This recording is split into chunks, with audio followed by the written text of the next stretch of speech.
For more than 2 years, the Perseverance rover team has added over 850 names for Martian rocks, drill targets, and other locations, and we're gonna need a lot more. But where did these names come from? Let's find out the process.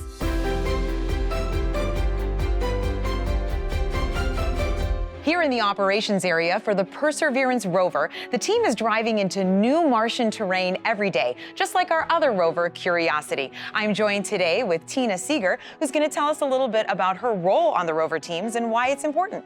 Well, I'm a geologist who studies rocks on Mars. So just like on Earth, geologists on Mars rely on familiar names on a map to understand the landscape and communicate with each other about the rocks seen by the rovers. Curiosity and Perseverance are located in different craters, more than 2,000 miles from each other, and naming rocks in those craters after places on Earth.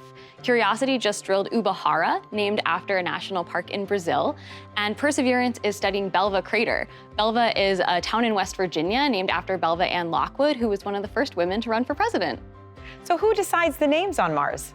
Well, official names get assigned by the International Astronomical Union, which has strict guidelines for features across the whole solar system. Small craters on Mars must be named after small towns like Belva or like Jezero, where Perseverance is located, which means lake in many Slavic languages. Smaller features like rocks, cliffs, meteorites, those get nicknames chosen by the rover teams that are not official, but they do stick. How do you come up with the names for these smaller features, like rocks? Well, in the 90s, they came up with names on the fly, and that's why you got silly names like Barnacle Bill, Indiana Jones, but now we compile lists of names ahead of time based on different themes. We draw a grid on the map where each square is a different quadrant that represents a different theme. Curiosity has used names from South America, Scotland. Perseverance uses names from national parks around the world. How were these names decided?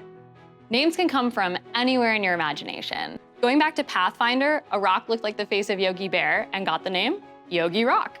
This meteorite is Heat Shield Rock, which sits near debris from Opportunity's heat shield. Drilled rock samples that Perseverance has dropped for collection also have names like Bear Wallow, which is named after a hiking trail in Shenandoah National Park. One of my favorite Curiosity targets is called Bonanza King, which is named after the Bonanza King rock formation near Death Valley.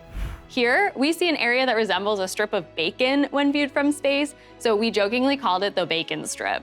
Since arriving at the site with Perseverance, we had to give it a name that fit the Shenandoah theme, so we chose Hog Wallow Flats. If you could come up with a name for a rock, what would it be? I spent 7 summers as the Night Skies Ranger at Mount Rainier National Park, so I'd probably pick something named after Mount Rainier or a place that's special to me inside the park. Luckily, I got to map the Mount Rainier quadrant in Jezero Crater, so if we drive through it, that dream might become a reality. To get the latest updates on Curiosity and Perseverance, follow @NASA-JPL and @NASA-Mars on social media, or take a deeper dive at mars.nasa.gov.